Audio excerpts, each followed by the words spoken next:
L'histoire commence avec le protagoniste en tant que narrateur, présentant Takamine Takane, la déesse de cette école, la meilleure de sa classe, que ce soit en notes ou en sport. À tel point que, même en première année, elle a été élue présidente du conseil des élèves. Elle est parfaite. Dans la hiérarchie sociale de l'école, elle est même au-dessus du sommet. Cependant, d'un autre côté, nous avons Koshi Shirota, notre protagoniste, un garçon médiocre dans pratiquement tout ce qu'il fait. En fait, il est pire que médiocre, car il n'a aucun ami et pratiquement personne dans cette école ne sait qu'il existe. Koshi se considère comme l'exact opposé de Takamine Takane, même s'ils ont quelque chose en commun, ils ont toujours fréquenté les mêmes écoles. Ainsi, il a vu son succès de près, bien qu'il n'ait jamais interagi. En gros, il n'a jamais pensé pouvoir entrer en contact avec Takamine Takane jusqu'à un jour où on le voit au-dessus d'elle, sa main dans un endroit très agréable. En remontant un peu dans le temps, Koshi mangeait seul dans la réserve et semblait découragé, car les résultats du test de mathématiques allaient être distribués. Soudain,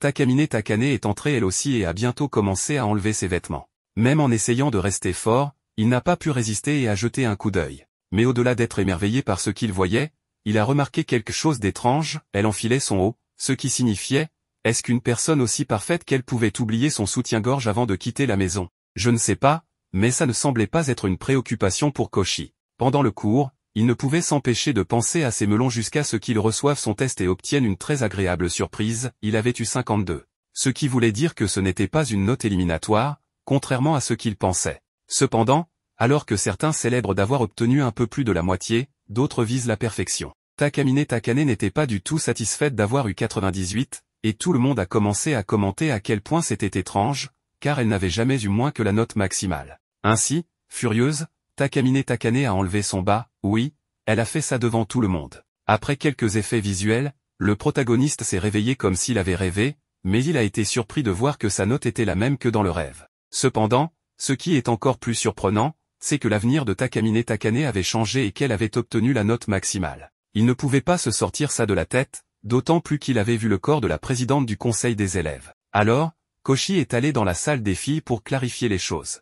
Quand il est entré et a mentionné son score de 98, la fille l'a regardé d'un air terrifiant, lui demandant s'il en avait parlé à quelqu'un. Comme le garçon n'a pas un seul ami, bien sûr qu'il n'avait rien dit. Et à sa grande surprise, elle savait aussi qu'il l'avait vu se changer dans la réserve d'éducation physique. Néanmoins, elle est restée calme et a dit que l'attaquer ne servirait à rien. Elle lui a offert un verre d'eau, mais Koshi était si nerveux, craignant qu'elle puisse même l'expulser de l'école, qu'il a fait tomber le verre. Takamine Takane a réussi à l'esquiver, et comme il semblait extrêmement nerveux, elle a décidé de lui donner un exemple de ses pouvoirs. Elle a enlevé son soutien-gorge, et cet effet visuel magnifique est réapparu. Quand il a réalisé ce qui s'était passé, tout avait changé, Takamine Takane était trempée, ses vêtements mouillés. Elle a demandé au protagoniste de la sécher, mais même là, il n'a pas réalisé qu'elle était encore topless.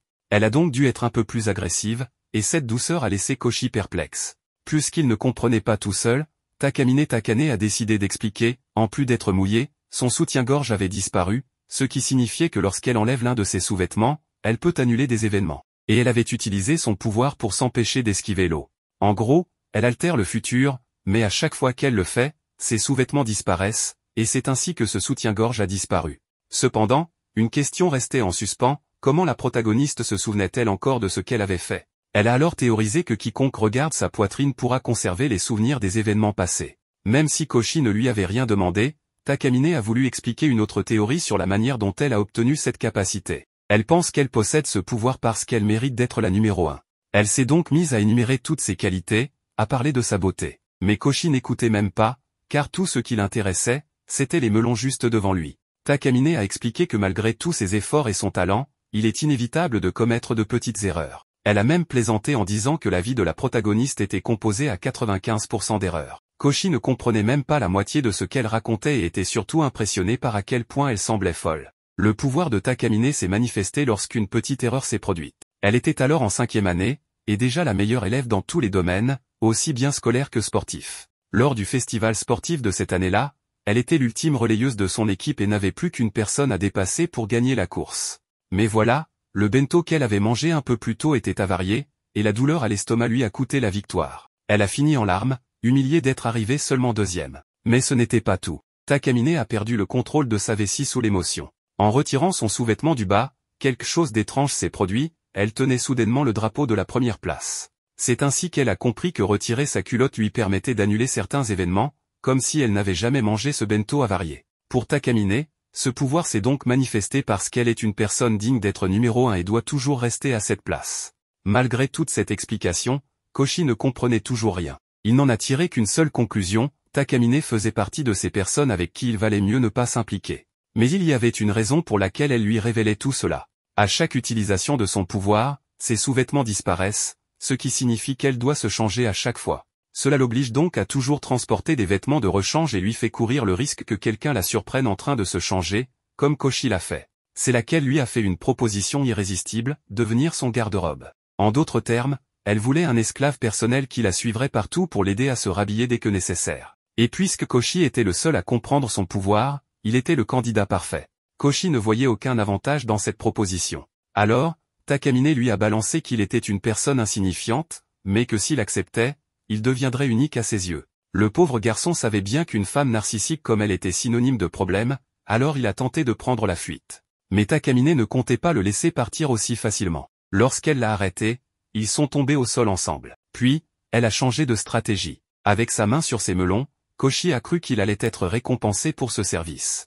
Mais il ne pouvait pas être plus loin de la vérité. Soudain, Takamine a poussé un cri strident. Plusieurs étudiants ont accouru dans la salle, l'ont dégagé d'elle, puis ont appelé la police. Pour empirer les choses, Takamine a déclaré à tout le monde que Koshi l'avait attaqué. C'est là qu'il a tout compris, puisqu'il refusait d'être son garde-robe, elle comptait ruiner sa vie. Il n'avait plus le choix, soit il acceptait, soit il finissait arrêté. Désespéré, Koshi a supplié Takamine d'utiliser son pouvoir pour effacer cet incident. Takamine lui a alors fait jurer qu'il ferait ce qu'elle voulait. Il n'en revenait pas de se retrouver dans une telle situation. Il était tellement foutu qu'il n'osait même plus parler fort à Takamine, de peur qu'elle annule ce qu'elle avait corrigé. Après l'avoir fait supplier pour son manque d'obéissance totale, Takamine lui a dit qu'il était temps qu'il travaille. Il devait l'habiller. Koshi a alors mis le bas en gardant les yeux fermés, ce qui a fait réaliser à Takamine que, depuis qu'il était entré dans la salle du conseil des élèves, il faisait de gros efforts pour ne pas la regarder nue.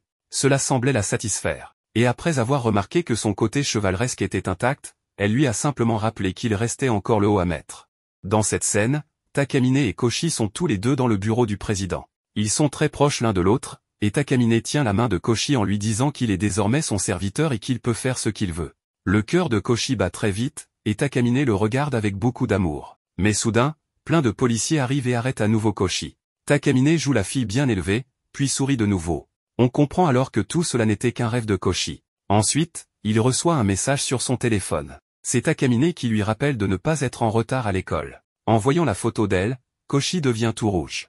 On le voit ensuite sur le chemin de l'école, très angoissé. Derrière lui, Takamine arrive et tout le monde la salue. Elle répond gentiment, et Koshi commence à paniquer en la regardant. Il réalise que la fille qu'il considérait comme son amour est en réalité une véritable dominatrice.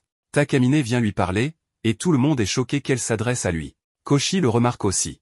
Elle lui murmure de venir au bureau du conseil des élèves. Dans la scène suivante, Koshi est dans ce bureau avec elle. Il lui demande ce qu'elle attend de lui. Elle lui répond qu'ils sont désormais partenaires, donc qu'ils doivent apprendre à se connaître. Koshi proteste en criant qu'ils ne sont pas partenaires, qu'elle l'a forcé à rester avec elle comme un esclave. Takamine lui tend alors un sac. Quand il l'ouvre, il est choqué de voir plein de sous-vêtements.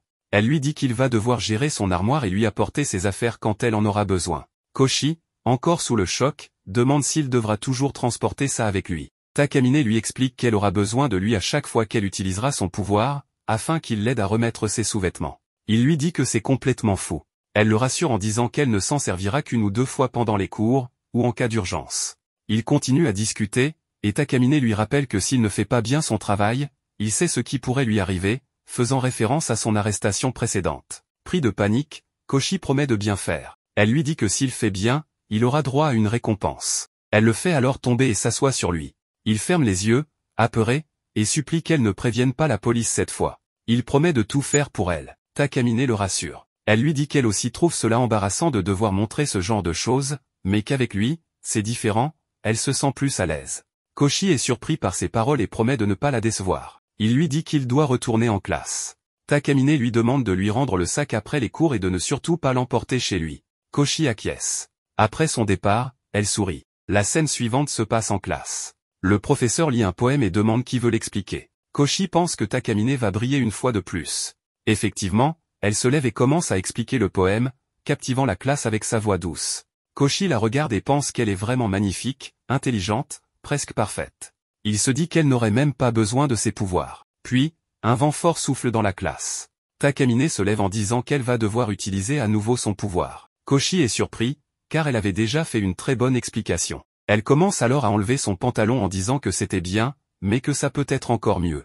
On voit ensuite des images symboliques, comme un papillon et un réveil. Le temps remonte alors en arrière. Le professeur repose la même question. Cette fois, Takamine refait son explication, et tous les élèves sont transportés par ces mots. Ils ressentent profondément le poème. À la fin, la classe applaudit chaleureusement. Koshi est ébahi par tant de perfection. Takamine lui sourit, satisfaite d'avoir amélioré sa performance. Elle cherche visiblement à toujours faire mieux, même quand c'est déjà excellent. Koshi se demande alors si elle va continuer à utiliser son pouvoir encore et encore. C'est à ce moment-là que Takamine lui lance un petit mot sur un bout de papier. Elle lui dit alors de s'occuper de son travail. En entendant ça, Koshi est littéralement choqué car il avait complètement oublié cette histoire, et il se demande comment il va bien pouvoir lui faire porter ce dessous devant toute la classe. Il ne savait pas du tout quoi faire. Takamine, de son côté, continue à lui faire des signes et lui répète de se dépêcher. Littéralement, elle commence à s'agiter de plus en plus.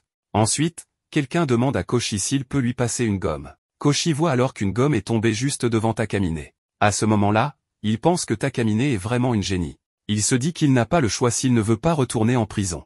Il réfléchit à plein de choses, puis il décide enfin d'agir. Il prend la gomme et, sous ce prétexte, met discrètement le dessous dans sa poche et s'approche de Takamine. Elle sourit largement, comme si elle était déjà prête à porter le dessous. Koshi rougit énormément en la lui mettant, mais malgré tout, il y parvient. Ensuite, il retourne s'asseoir à sa place, le cœur battant à tout rompre. Il se dit qu'il l'a fait, qu'il a enfin réussi.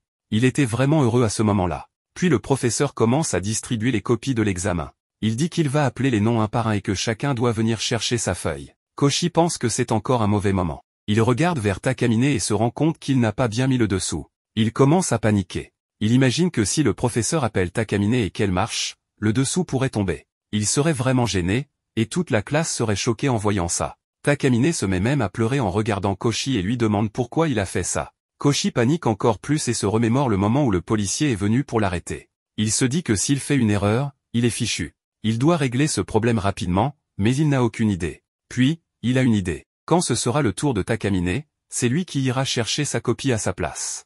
À ce moment-là, il se souvient que Takamine lui avait dit que si quelqu'un d'autre la voyait utiliser son pouvoir, elle se sentirait très gênée. Mais que si c'était lui, ça ne la dérangeait pas du tout.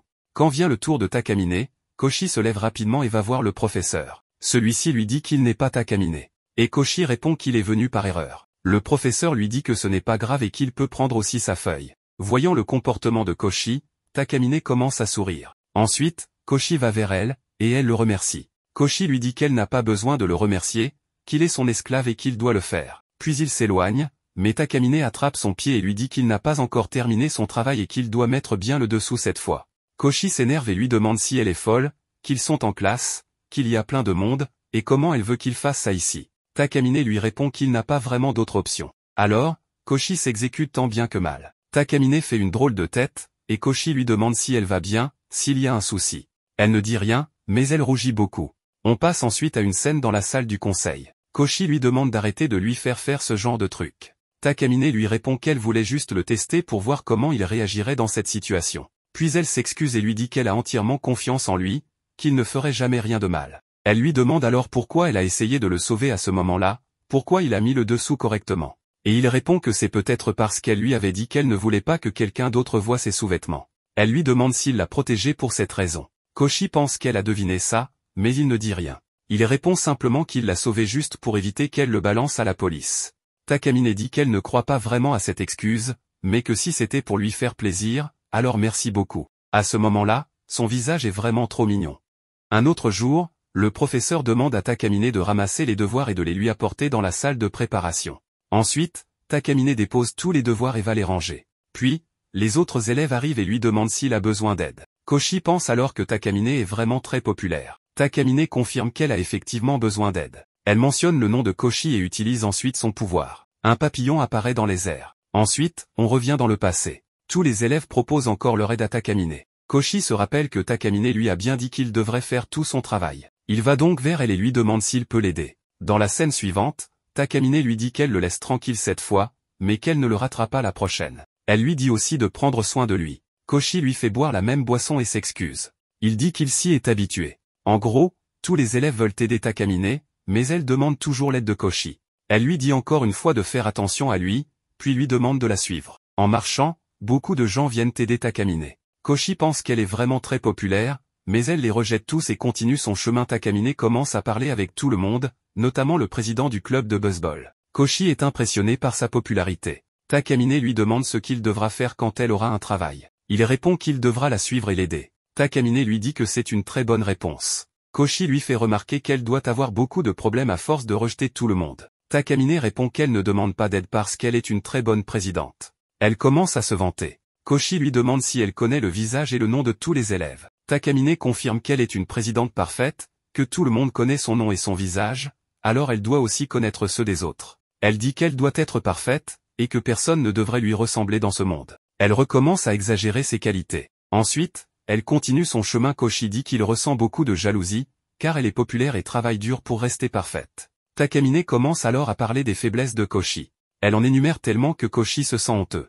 Il lui demande pardon et la supplie d'arrêter de parler de tout ça. Il lui demande aussi si elle connaît les histoires personnelles de tous les élèves. Takamine se met en colère et lui demande s'il pense qu'elle ne fait que le critiquer. Elle lui dit de contrôler sa colère. Koshi s'excuse à nouveau. Takamine continue à parler de ses défauts. Puis, elle lui demande ce qu'il pense vraiment d'elle. Elle lui pose plusieurs questions, mais Koshi rougit et ne répond rien. Il s'éloigne. Takamine lui donne un coup de pied et lui demande ce qu'il ferait si elle lui donnait la liberté de faire ce qu'il voulait. À ce moment-là, Takamine est très proche de Koshi. Il dit qu'il veut devenir son esclave. Son cœur bat très vite. Takamine commence à déboutonner sa chemise. Koshi refuse. Il se demande si elle plaisante ou si elle est sérieuse. Il lui dit que pour faire cela, ils doivent déjà sortir ensemble. Takamine éclate de rire et lui répond qu'elle plaisantait, qu'elle voulait juste voir sa réaction. Elle lui demande ensuite s'il pense qu'ils sortiront un jour ensemble. Koshi, pris de court, lui dit qu'il ne s'attendait pas du tout à ça. Ils descendent les escaliers, mais Koshi glisse et tombe sur Takamine. Lorsqu'il rouvre les yeux, il se retrouve à l'infirmerie, allongé sur les genoux de Takamine. Elle lui explique qu'il est tombé violemment, qu'elle a utilisé son pouvoir, et qu'il a été sauvé de justesse. Koshi la remercie. Takamine l'aide à se relever et lui dit de se reposer. Elle ajoute qu'il a refusé son offre, qu'il est lâche, inutile, mais aussi très honnête. En entendant cela, Koshi rougit profondément. Il aime entendre ce genre de choses venant d'elle. Ce jour-là, il devait avoir un cours de sport où il fallait courir, mais le cours est déjà terminé. Koshi est un peu triste, il voulait courir avec quelqu'un, mais il ne reste plus personne avec qui le faire. Dans la scène suivante, Takamine commence un cours de sport supplémentaire. Elle déclare qu'aujourd'hui encore, elle va leur apprendre quelque chose et les aider à améliorer leur posture. Après avoir entendu cela, tous les garçons sont très enthousiastes. La course commence. Tous les garçons courent très bien, sauf Koshi, dont la performance est catastrophique. Takamine lui demande comment il peut courir aussi mal, et avec une posture aussi médiocre. Elle lui dit de bien écouter ce qu'elle va lui dire. À ce moment-là, Takamine est très proche de Koshi, ce qui le fait énormément rougir. Elle lui dit qu'il doit terminer la course en 30 minutes. Koshi accepte, par peur. Takamine insiste, il doit absolument le faire. Puis elle utilise à nouveau son pouvoir. Le papillon et l'horloge réapparaissent.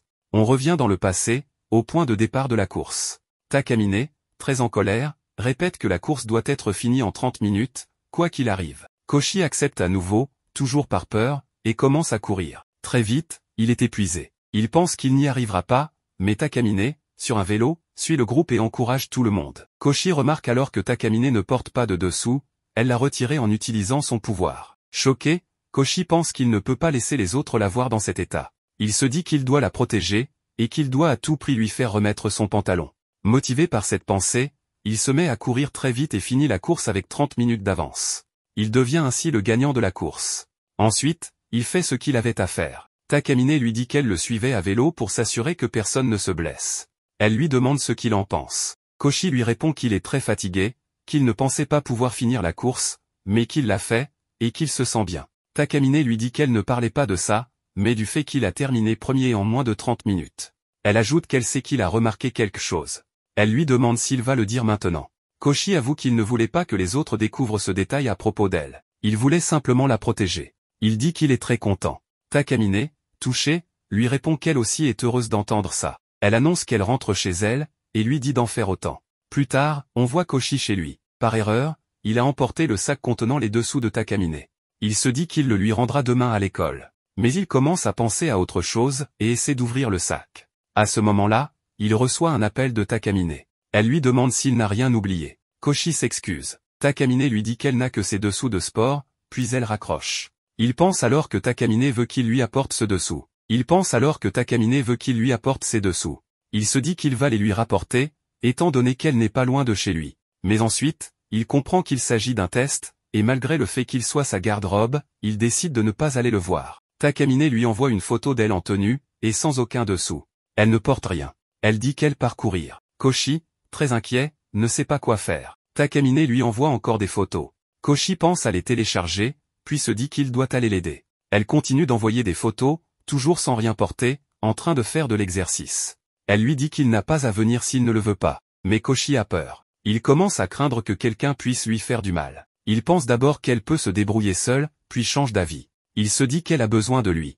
On voit Takamine, assise dans un parc, attendant Koshi. Elle pense qu'il ne viendra pas. Mais Koshi arrive. Takamine est surprise de le voir. Elle lui dit qu'il est très en retard, qu'il commence à écouter sa maîtresse, et qu'il n'a pas pu se contrôler, donc qu'il voulait la voir. Koshi lui répond qu'il ne s'agit pas de ça. Il s'inquiétait pour elle. C'est pour cela qu'il est venu. Takamine est très touchée. Elle se retourne, un peu gênée, puis remercie Koshi. Elle le remercie encore d'avoir pensé à elle. Koshi est étonné par sa douceur. Takamine commence à lui révéler plein de choses sur ses secrets. Koshi pense qu'il est le seul à connaître les secrets de Takamine.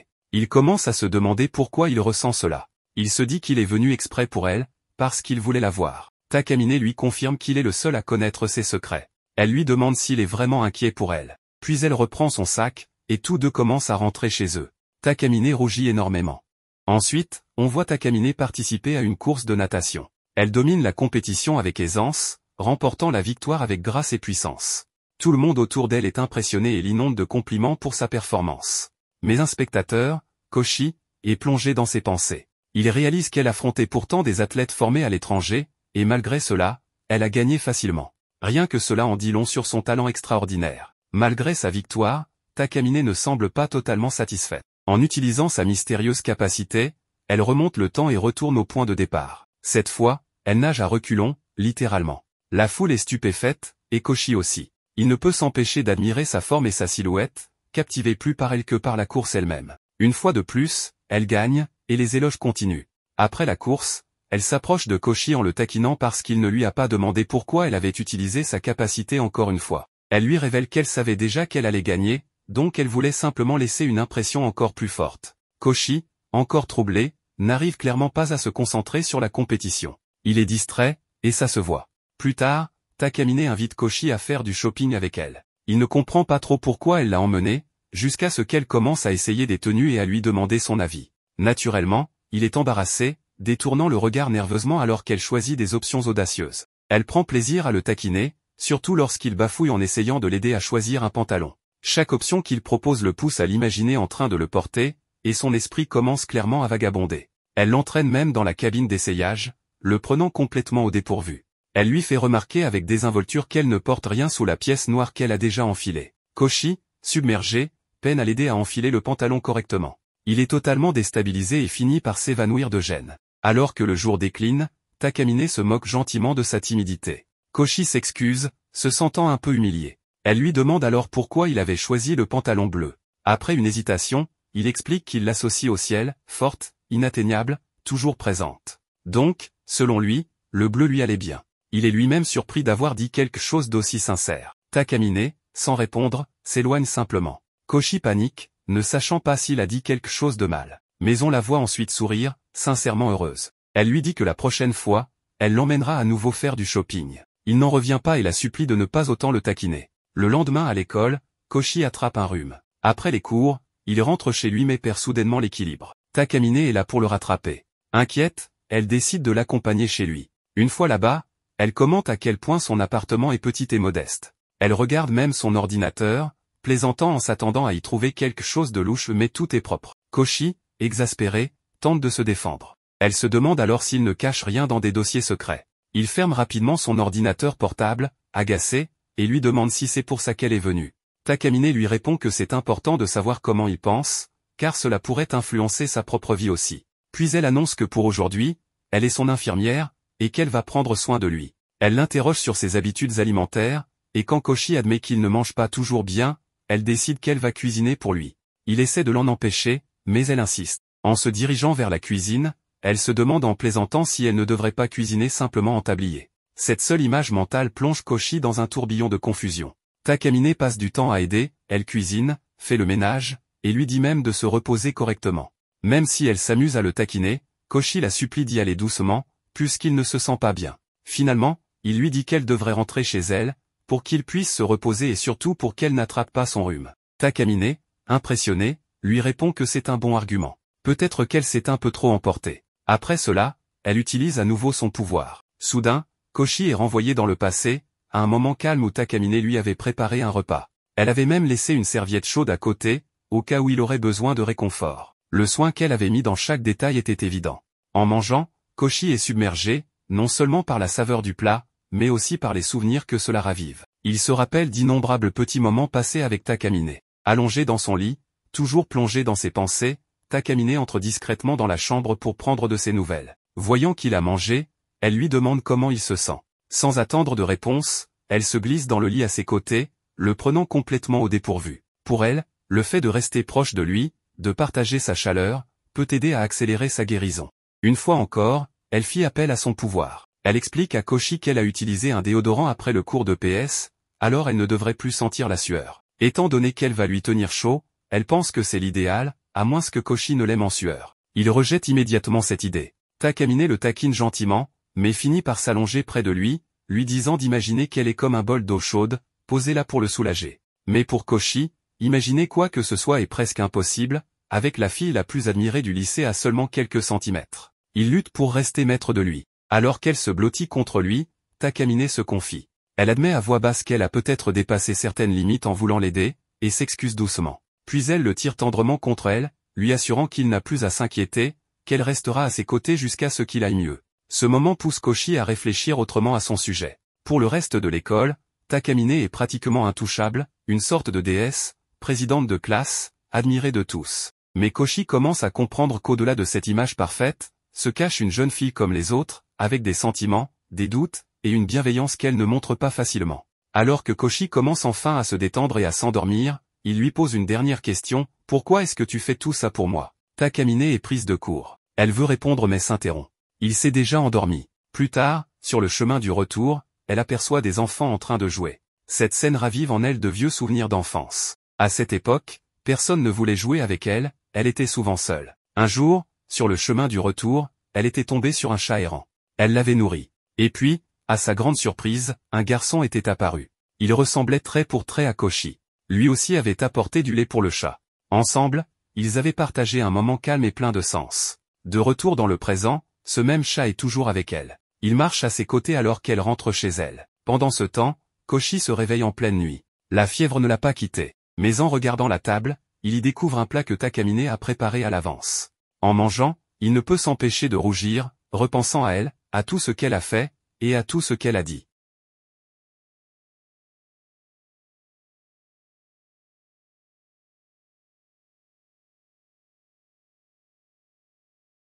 Un autre jour, lors de leur promenade habituelle, Koshi réalise soudain qu'un devoir important est à rendre ce jour-là, un devoir crucial dont l'omission le condamnerait à des cours de rattrapage estivaux. La panique s'installe immédiatement. Étonnamment, Takamine, compatissante, exprime non pas de l'inquiétude pour lui, mais pour les enseignants qui devraient l'encadrer pendant les vacances. Pour leur épargner cela, elle propose nonchalamment de l'aider à terminer son devoir pendant la pause déjeuner, mais son offre s'accompagne d'une condition qui pousse Koshi à la rejeter rapidement. Elle remarque qu'une récente course de longue distance semble avoir éveillé en lui une nouvelle motivation, une détermination qu'elle n'avait pas vue auparavant. Elle lui rappelle toutefois de ne pas négliger ses responsabilités envers elle, peu importe son emploi du temps chargé. Tout au long de la journée, Koshi se concentre intensément, veillant à cacher son cahier des enseignants. Mais la frustration s'accumule, les études n'ont jamais été son fort, et l'échéance imminente aggrave son anxiété. En plein cours, il lève les yeux de ses notes juste à temps pour assister à un léger incident. Takamine, en train d'écrire une réponse au tableau, est légèrement bousculé par l'enseignant,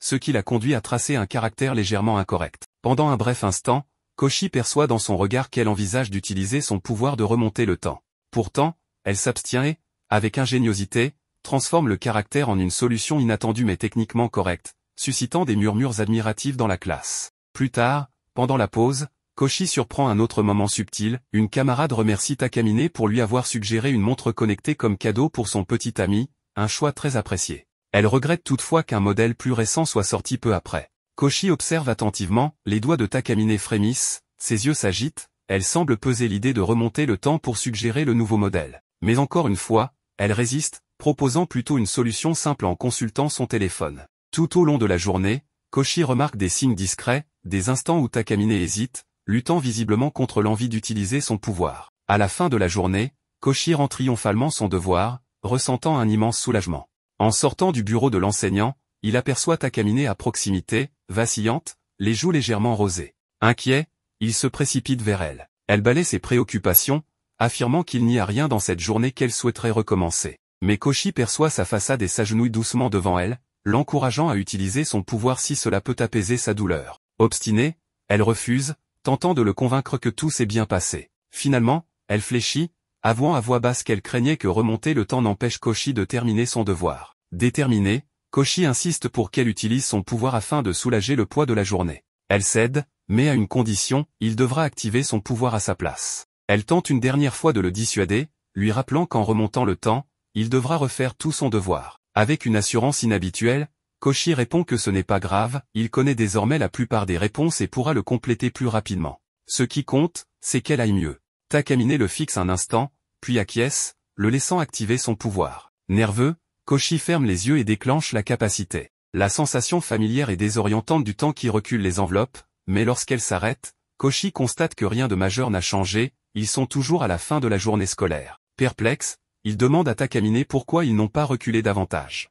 Elle explique calmement qu'elle n'a remonté le temps que de quelques minutes, juste avant qu'il ne la trouve épuisée. Remonter plus loin l'aurait forcé à tout recommencer, et elle ne voulait pas effacer l'effort qu'il avait fourni. Elle admet qu'elle gérerait les choses différemment à l'avenir et propose de l'aider avec ses devoirs d'été pour éviter de se retrouver dans la même situation. Fidèle à sa parole, pendant les vacances d'été, Takamine passe plusieurs jours à encadrer Koshi chez elle. Un jour, malgré ses explications, Koshi enchaîne les erreurs. Visiblement frustré, Takamine soupire et utilise son pouvoir pour remonter la session, lui permettant de recommencer la fiche.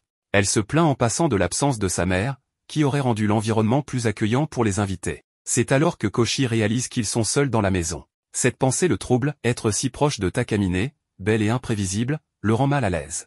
Il tente de se concentrer sur la fiche, mais sursaute lorsque Takamine apparaît derrière lui, le réprimandant pour une nouvelle erreur. Avant qu'il ne puisse réagir, elle remonte le temps encore, lui ordonnant de recommencer. Alors que le soleil commence à décliner, Takamine vérifie son avancement et constate qu'il n'a complété que la moitié du travail. Avec malice, elle l'accuse de traîner volontairement pour passer plus de temps avec elle. Koshi, embarrassé, tente de se défendre, mais elle mentionne nonchalamment qu'il n'est pas vraiment seul avec elle, il y a un troisième résident, son chat. Koshi manifeste son intérêt pour le voir, expliquant qu'il ne peut pas avoir de chat chez lui à cause de l'allergie de sa mère. Il demande poliment à rencontrer l'animal, espérant une pause dans leur session intense. Takamine refuse d'abord, avertissant qu'il se laissera distraire. Koshi insiste, arguant que voir le chat le motiverait à travailler plus vite. Avec un soupir réticent, elle se lève pour aller chercher l'animal, marmonnant quelque chose que Koshi n'entend pas clairement. À sa grande surprise, lorsqu'elle revient, elle ne tient pas de chat. À la place, elle porte des oreilles de chat et un collier. Elle lui annonce calmement que son vrai chat joue dehors, et qu'en attendant, elle jouera le rôle du félin pour le motiver. Sans perdre une seconde, elle adopte une attitude féline, s'étirant et se prélassant avec une expression distante et espiègle. Complètement déstabilisé, Koshi s'efforce de ne pas la regarder pour se concentrer sur sa fiche. Amusé par sa résistance, Takamine s'approche en rampant, pour provoquer une réaction. Submergée, Koshi finit par la supplier d'arrêter. Constatant son embarras, elle accepte de se calmer, bien qu'elle avoue s'amuser trop pour arrêter complètement. Avec un sourire taquin, elle s'étire et s'allonge sur ses genoux comme un chat paresseux, s'amusant clairement à ses dépens. Malgré les distractions, Koshi parvient à terminer ses devoirs à la tombée de la nuit. En le raccompagnant à la porte, Takamine se plaint qu'il n'ait complété qu'une seule fiche après toute une journée. Koshi, sincèrement reconnaissant, la remercie chaleureusement. Mais en ouvrant la porte, ils sont accueillis par le bruit et la vue d'une pluie battante. Takamine lui propose rapidement de rester, notant que la météo prévoit de la pluie toute la nuit. Koshi, poli, suggère de dormir dans le couloir, mais Takamine lui indique une chambre d'amis. Elle ajoute qu'elle va réchauffer de la nourriture et plaisante même sur l'idée de l'aider à se laver. Soudain, un bruit dans une autre pièce les interrompt, le vrai chat de Takamine est rentré. Elle propose d'aller le chercher pour que Koshi puisse enfin le rencontrer. Lorsqu'elle revient avec un chat noir élégant, elle le présente comme Kuro. Les yeux de Koshi s'illuminent, et Takamine l'observe avec attente, espérant un signe de reconnaissance. Mais Koshi se contente d'admirer l'adorable chat et son pelage brillant, tandis que Takamine reste figé, déçu. La pièce plonge soudain dans l'obscurité à cause de la tempête. Takamine se ressaisit rapidement, déclarant que l'électricité reviendra probablement bientôt, et suggère de profiter de la situation. Elle s'installe sur son lit et ordonne à Koshi de la divertir avec une histoire. Déçue par son hésitation, elle précise qu'elle veut une anecdote de leurs années d'école primaire, avouant qu'elle ne se souvient pas de beaucoup de choses à son sujet, bien qu'ils soient camarades depuis l'enfance. Elle tente de l'orienter vers un souvenir précis, évoquant ce qu'il faisait après l'école, espérant qu'il se rappelle un après-midi pluvieux avec un petit chat noir. Mais Koshi, souriant, se remémore simplement des moments passés à jouer à des jeux de chasse aux monstres chez des amis. Agacé, Takamine l'exhorte à creuser plus loin pour trouver des souvenirs plus significatifs. Koshi hausse les épaules, affirmant que ses après-midi avec ses amis étaient ses moments préférés. Exaspéré, Takamine se lève, attrape une bouteille d'eau et, au lieu de la lui offrir, boit de grandes gorgées, laissant volontairement des gouttes couler sur le sol. Avec un soupir théâtral, elle pointe du pied la petite flaque, lui disant qu'il peut se servir s'il a soif. Koshi, déconcerté par ce geste passif-agressif, ne comprend pas sa frustration. De retour sur son lit, Takamine s'allonge et exige une autre histoire. Lorsqu'il commence à raconter une anecdote sur un surnom ridicule qu'il avait reçu en 4e année, elle l'interrompt brusquement. Sous pression et confus, Koshi sent ses pensées s'embrouiller. Poliment, il demande s'il peut prendre une douche, cherchant un moment de répit. Takamine acquiesce et part préparer la salle de bain, lui offrant un bref instant de calme. Pendant son absence, Koshi caresse doucement le pelage de Kuro, savourant la rare tranquillité. Mais Takamine revient bientôt, annonçant nonchalamment qu'elle a utilisé la dernière serviette et les dernières fournitures. Les heures passent, et Koshi peine toujours à trouver une histoire qui la satisfasse. En jetant un coup d'œil, il remarque que Takamine s'est endormi en l'attendant, Kuro roulé en boule sur ses genoux.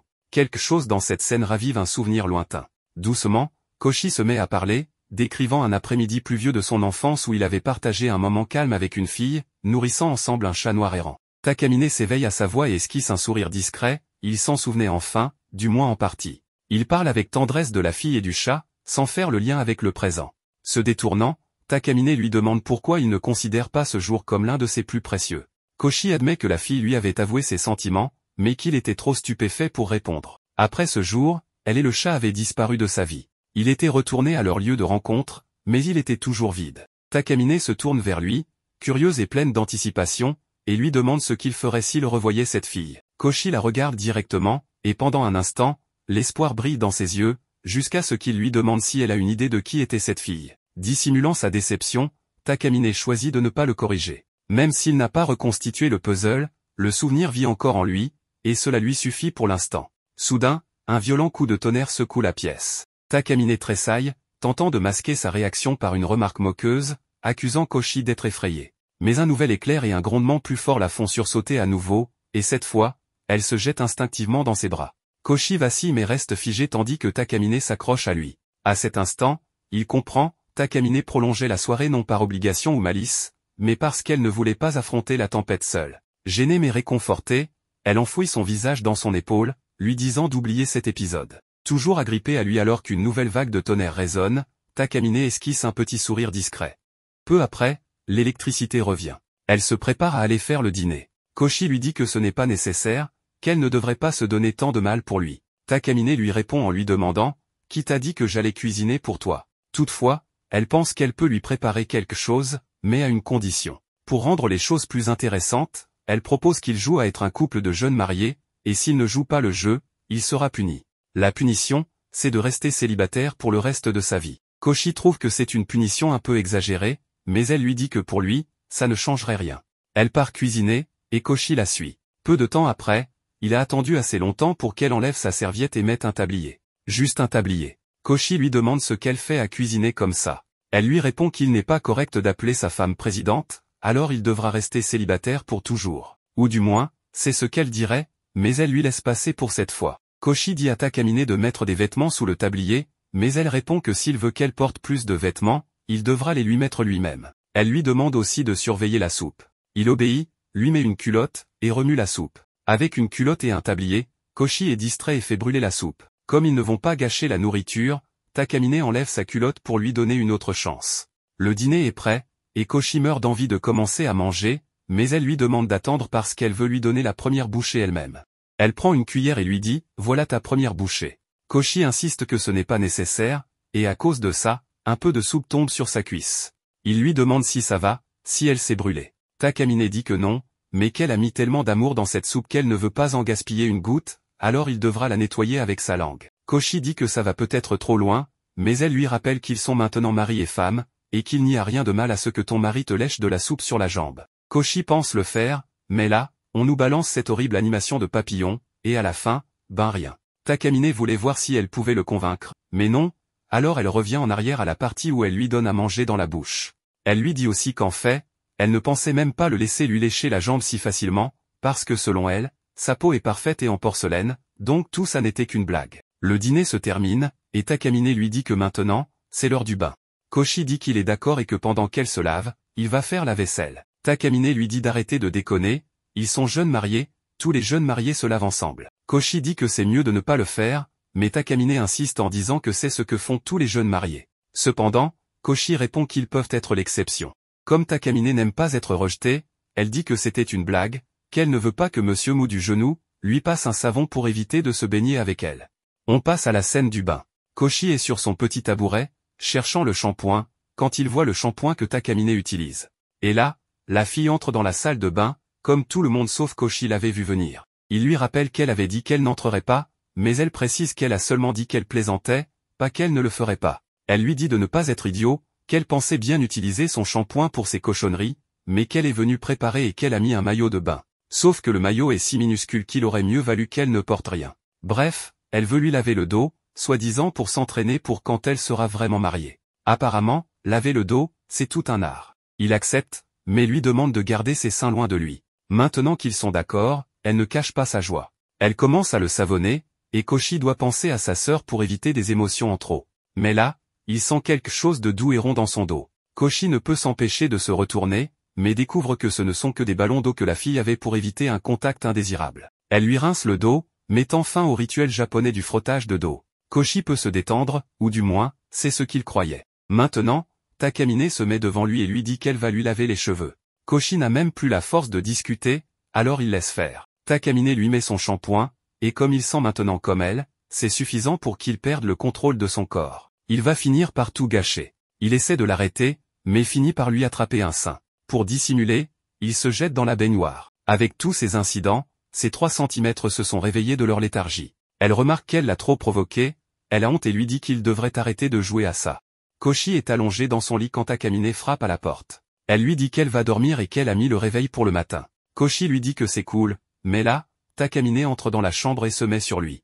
Elle lui dit qu'aujourd'hui, elle s'est assurée qu'il comprenne ce que ça fait d'avoir un être supérieur qui contrôle tous les aspects de sa vie. Koshi réalise que tout ce théâtre de je suis une déesse était pour lui faire oublier l'épisode précédent où elle flippait à cause des éclairs. Maintenant, on passe à l'intrigue du festival. En arrivant, Koshi voit que Takamine l'attend depuis un moment. Elle lui dit qu'elle arrive toujours 5 minutes en avance, et que comme il est sa penderie, il devrait arriver au moins 10 minutes en avance. Après cette connerie, elle l'emmène patrouiller. Koshi remarque qu'elle s'est mise en tenue traditionnelle, même s'ils ne sont là que pour patrouiller. Après avoir patrouillé un moment sans rien voir d'intéressant, peut-être parce qu'ils ne surveillent pas des gamins, mais des jeunes adultes capables de se gérer, elle lui dit qu'ils peuvent faire une pause et qu'il peut en profiter pour lui mettre des sous-vêtements. Il lui demande si ceux qu'elle portait sont déjà sales, mais elle lui dit qu'en fait, elle n'en a pas mis du tout, parce que cette tenue les rend trop visibles, et qu'elle ne porte pas de soutien-gorge non plus. Koshi lui dit qu'il va lui en mettre, mais il y a beaucoup de monde. Takamine répond que ce n'est pas grave, personne ne le remarquera. Et là, il commence à comprendre pourquoi elle a besoin d'une babysitter. Comme il est vierge, il est gêné, alors Takamine fait semblant de casser sa sandale et lui demande de la réparer. Ça leur donne une excuse pour aller s'asseoir sur un banc et faire comme s'il répare la chaussure, mais en réalité, il lui met des sous-vêtements. Le plan fonctionne, personne ne remarque rien. Takamine lui dit que les feux d'artifice vont bientôt commencer, et comme ils sont là, ils devraient aller les voir. En chemin, ils entendent un couple qui les regarde et murmure qu'il n'est pas à la hauteur de sa copine. Koshi sait que si Takamine les avait entendus, elle aurait été d'accord et aurait même trouvé ça insultant qu'on les compare. Ils entendent aussi un autre couple dire « Et après, on va où ?» Koshi pense que s'ils sortaient vraiment ensemble, ils pourraient aller chez lui et se manquer de respect mutuellement comme des lapins au printemps, vous savez, profiter de la jeunesse. Les feux d'artifice commencent, et là, Takamine enlève ses sous-vêtements et remonte le temps jusqu'au moment où ils se sont retrouvés à l'entrée du festival. Koshi ne comprend pas pourquoi, et elle lui explique que comme ça, ils pourront vérifier plus d'endroits du festival où ils n'ont pas pu aller. Ils arrivent à un pont où il y a plusieurs couples, et là, ils voient un mec qui boit une gorgée de bière et la passe à sa copine avec un baiser. Alors, il lui demande si elle a apporté quelque chose à boire. Il sait qu'elle a tout vu, elle va vouloir faire comme ce couple. Connaissant Takamine, elle va lui demander le même truc. Il lui offre du thé, pensant qu'elle ne va même pas demander, qu'elle va boire son thé et se jeter sur lui pour le prendre de sa bouche. Mais Takamine brise sa fantaisie et lui demande de lui mettre une autre culotte, profitant que tout le monde est concentré sur les feux d'artifice. Mais à peine il lui met, elle l'enlève, toujours avec l'excuse de vérifier différentes zones du festival. Plus ils le font, plus elle semble en colère. On dirait qu'elle l'emmène toujours dans des endroits isolés où il n'y a pas beaucoup de monde, et même pas de gamins à surveiller. C'est comme si elle attendait qu'il fasse quelque chose, et quand il ne le fait pas, elle remonte le temps pour voir s'il va enfin comprendre ce qu'il doit faire. Koshi n'est clairement pas le plus malin. La fille passe 2 épisodes à se jeter sur lui, à lui dire qu'elle veut ci et ça, qu'il soit marié, et mec, il ne capte rien. À un moment, une petite lueur d'espoir, il se dit qu'elle attend peut-être une déclaration ou des baisers. Mais comme il a une estime de soi super basse, il ne pense pas qu'elle veuille ça. Les feux d'artifice commencent, elle lui sourit, elle pose, elle lui fait des yeux doux, et lui, rien, il reste planté là. Les feux d'artifice se terminent, et rien. Alors, la fille abandonne. Elle lui dit qu'elle en a marre, qu'ici, une tasse s'est cassée, et que chacun rentre chez soi.